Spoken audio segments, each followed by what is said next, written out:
प्रदं आरोग्यं धनसम्पदः शत्रुबुद्धिविनाशाय दीपज्योतिर्नमोऽस्तुते दीपज्योतिर्नमोऽस्तुते।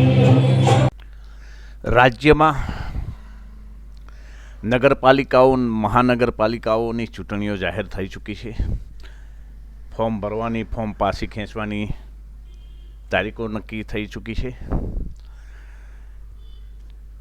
રાત ટૂંકી ને વેશ ઝાઝા એ પ્રકારનો માહોલ આફેર જોવા મળી રહ્યો છે. દરેક પાર્ટીની સેન્સ પ્રક્રિયા ચાલી રહી હતી, ઉમેદવારોની શોધ ચાલુ રહી હતી અને અચાનક જે ચૂંટણી પંચે ઇલેક્શન જાહેર કરી દીધું એટલે તમામ પાર્ટી માટે ચિંતા અને દોડાદોડીનો વિષય છે. અમદાવાદ મ્યુનિસિપલ કોર્પોરેશન લાંબાવાડ એમાં વહેલો જાગ્યો છે.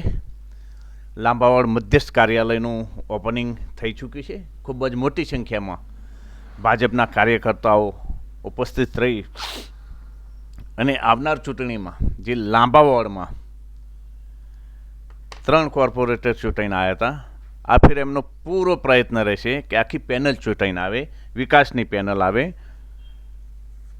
અને લોકોની જે સમસ્યાઓ છે એને વાચા આપે, વિકાસ લોકો સુધી પહોંચે અને સૌનો સાથ સૌનો વિકાસને જે સૂત્ર એમનું છે એને ખરા અર્થમાં સાર્થક કરે.